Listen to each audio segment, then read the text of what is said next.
Yeah, so thank you, Jennifer, for that lovely intro, and thank you for inviting me to your community, and also to Deborah for sharing this special service. It's wonderful to be here, and welcome, good morning, good evening, wherever you are. I would, before I start my talk, I'd just like to share one of my poems with you, if that's okay. I just felt it appropriate being the end of the year, and it's titled Peace. So, peace is a feeling of a peace beyond all doubt. Perfection and harmony is not what it's all about. The chaos and mess that this life can bring can destroy the peace within that our hearts want to sing.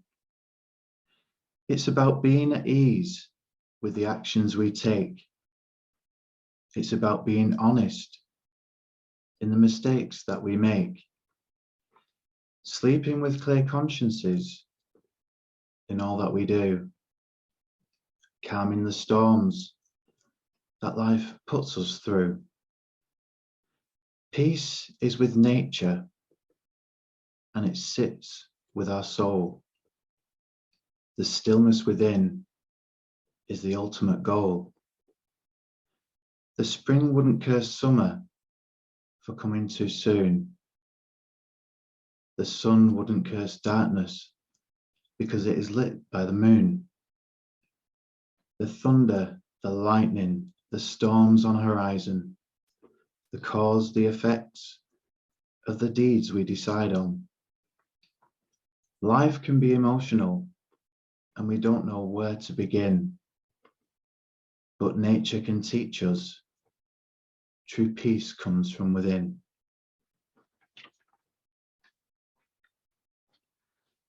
So as I was saying, I felt peace was very appropriate for this time of year, because when it is the holiday season or the festive season, it's always a time of reflection, because we always have that time to sort of look back on the year that's gone by, and we all have our different trials and tribulations as the year has gone. And some people suffer loss, some people suffer hardships. There's an amount of different things that we suffer, but there's also a different amount of things that we experience joy in with as well. But sometimes it can be the things that make us suffer that overshadow any joy or wonderment that we may have or experience. So when we look back over the past year, what is it that has challenged you? What is it that has made a lasting imprint on your heart? These are all the things that we can look at, because I believe that the things that challenge us are indeed the things that make us stronger within this life. There's a great saying and a great quote that doesn't kill us makes us stronger. And it is so true. Although at times we don't think we're going to survive a situation, sometimes we think we just haven't got enough energy within us to cope, to make it another day. But you know, there's always something within us. There certainly is something within us, a spirit, a soul. We have all come here to this world with a purpose. And the soul is the vehicle of the spirit within. And the soul comes into this world and experiences everything that we have from being born into early childhood, into adolescence, into adulthood. And this vehicle of love, this vehicle of experiences,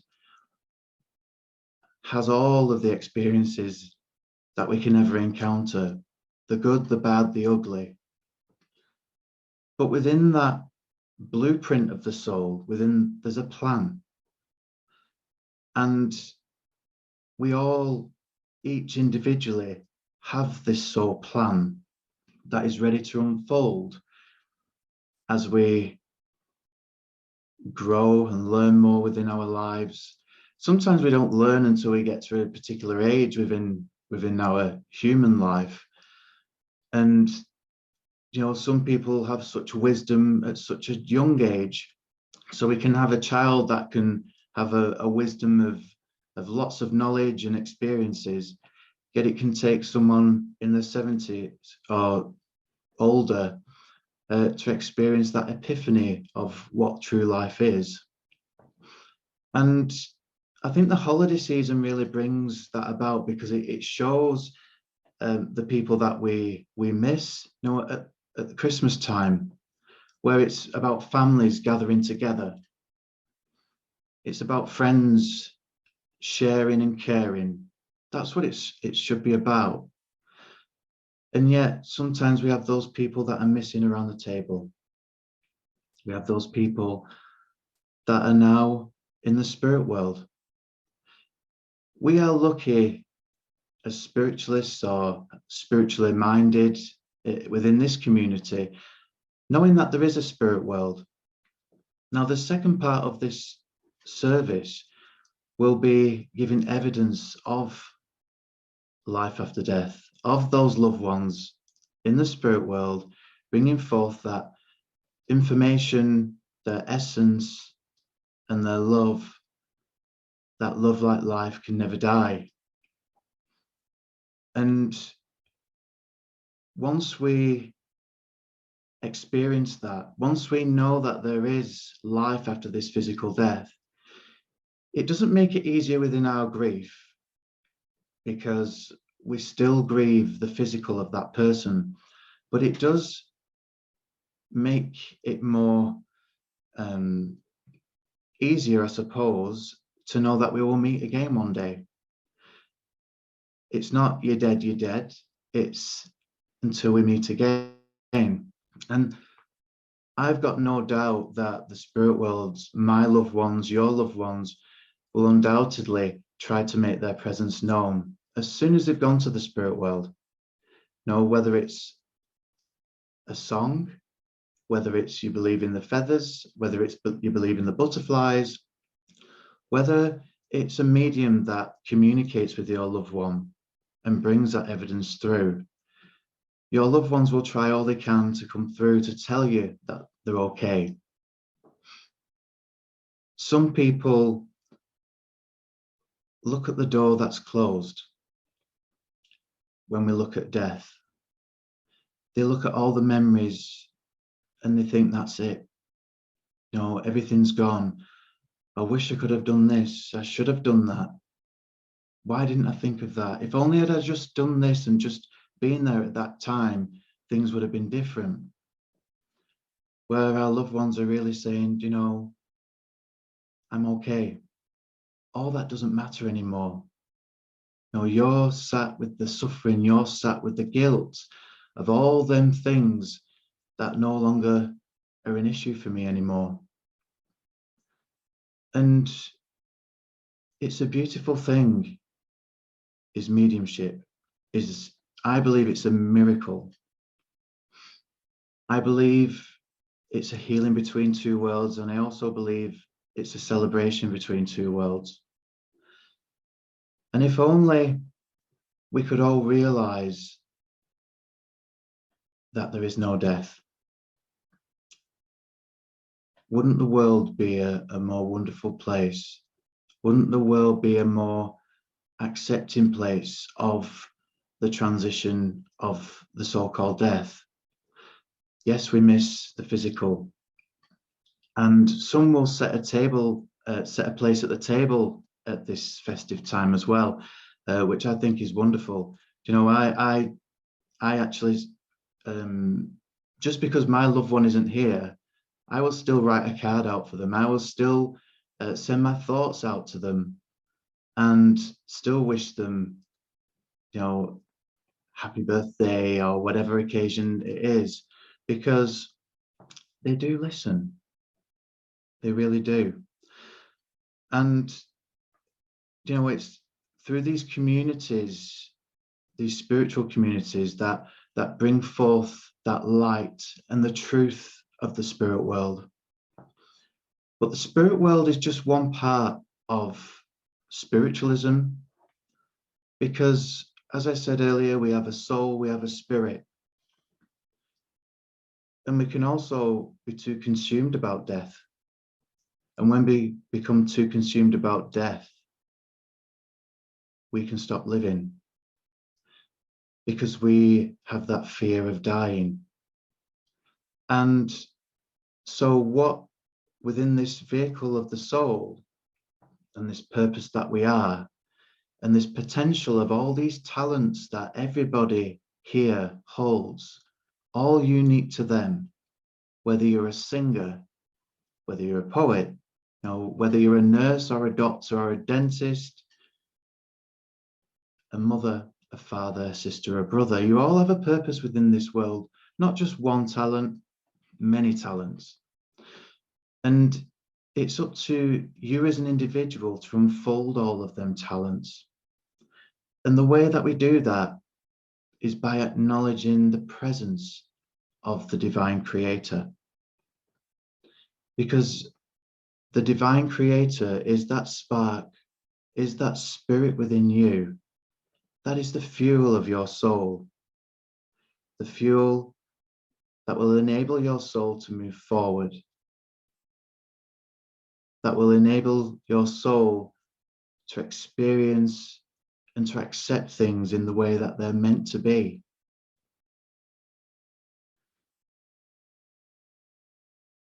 Sometimes what can happen within life, and I too have experienced this, is all the stresses and all the strains within life, all the worries and all the concerns.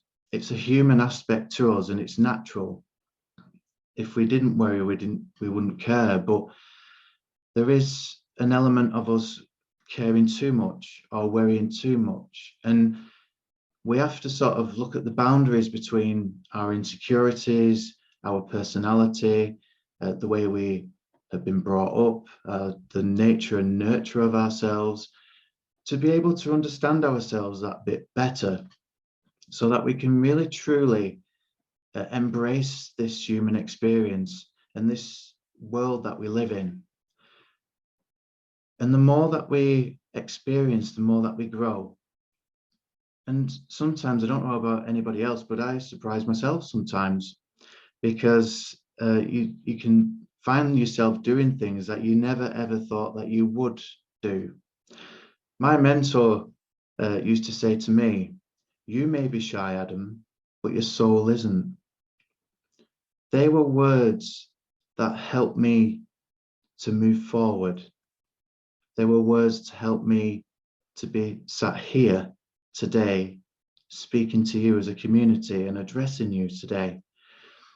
Because believe me, I once couldn't stand up in front of people. I once couldn't speak in front of people. Never mind communicate with spirit in front of people. So this is all the products, or the perseverance of my soul and the spirit, encouraging my conscious mind and encouraging my life to unfold into the way that it is and what it should be. And as I said, the only way that we can do that is by acknowledging the Great Spirit. Some people have an issue with the word God. I used to have an issue with the word God. And that was because I used to think God was somebody, a man with a beard that would chuck thunderbolts at people who had done wrong, you know, and it just never sat right with me. So I'd had this issue with God. But through spiritualism, we know and understand that God, in essence, I like to say, have your own name for God, the source, the creator, the architect, whatever's palatable for you, because you've got to have a way of being able to connect and acknowledge with no barriers. Because if there is a barrier that's attached to a name, then you're not going to be able to express and be that expression of who the Creator wants you to be. So whatever word is acceptable to you, just be it so that you can feel it. But my word, once you experience the power of the Great Spirit of God, it will not matter what you call it, because you will just be. And the moment that you acknowledge this wondrous power is the moment that you start to unfold your soul, is the moment that you start to live. All of those things within your life that was chaos. Yes, we still have problems. We still have things that are going on within our lives. We still have things that are out of our control. But with this power, it's the biggest cheerleader that you could have within your life. It's the biggest support. It's the biggest encourager. If we don't acknowledge this power, or if we don't look at the way that our soul is meant to unfold, we can lose our purpose. We can lose our way within life. And as we lose our way, some people turn to different things. The external gods. We start reaching out to maybe a bottle of alcohol or drugs or gambling or all these different things. Addictions can take place because they're searching outside of themselves to search for what is really truly within. And this all goes back to that peace. Going back to the poem, because we need to still our minds. We need to be within that peace to be able to fully acknowledge that presence. But to have that presence, we can fulfill the peace within us as well. So it's a way of, some people have talked about sitting in the power. Now, sitting in the power is that perfect example of expansion of the spirit within, expansion of the soul, and being at one with nature, to be at one with the universe and God and all of in its creation. We as mediums can make so many excuses not to sit within that power because, I've got too many things to do. I've got, I can't, I've got to, there's too much going on in my life and I've got to wash up, I've got to do all these different things. And we can really make excuses for that. And, what I say to people is, once you take yourself to that place, once you go into that power, you become the eye of the storm. So the storm may be going on around you. Your kids might be playing up. All these different things might be going on. Your workplace is a nightmare. But you go to that place. You take your conscious mind, calm the conscious mind, to be able to go into that power and to be at one. Then you do become the eye of the storm. The eye of the storm is the most peaceful part of the storm. Being within that peace is where all the divine knowledge is as well, is where all your answers will come from. All within your soul is where you have all of the answers. We tend to look outwards. I wish they could guide me. I wish that someone would tell me in which direction I should go. Sit within. Acknowledge the oneness of the Creator. Fulfill the potential of why you are truly here within this world. And it's at this time of year too that's quite deep. But we do have these questions that we ponder. I think as the dark nights come in and we come into the winter time, it really is a time of reflection, because we tend to not do the things that we would do in the summer or the light times. And I think it really does become a time of reflection, and understanding. And when we can understand ourselves and the philosophy of our own soul, because throughout all of your lives, you have a philosophy of soul. You have a philosophy and an understanding of a wisdom that can not only change yourself, but has the ability to change others just by being within your presence, just by you sharing those words of wisdom. One sentence, one word can change somebody's life. And if you can change one person's life, they can then have that ripple effect as they go on to change other people's lives and share that wisdom. And it might sound dramatic, this, but you as one person have the ability to change the world just by being that expression of who you truly are, because it's infectious. So as we look and we're with our families and we're or maybe we're on our own, always know that you're never on your own where the spirit world's concerned, and you're never on your own where the creator's concerned either. But just think of this time as a time of gratitude for all that is within your life, all the good and bad, because it all amounts to your soul progression. It all amounts to your understanding and your wisdom. And things may be rocky at this time, but trust in the power of the Great Spirit and the Creator that calmer seas will be coming. And you will be okay. No matter what, you'll be okay.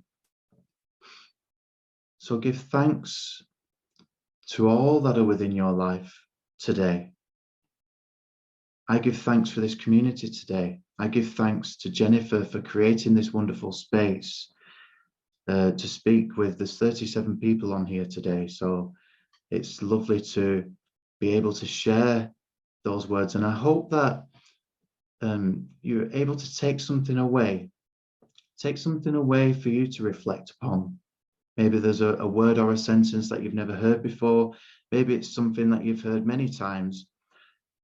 But just reflect, appreciate, be grateful for your life, because it's your story, it's your philosophy, and take that in peace. Thank you for listening.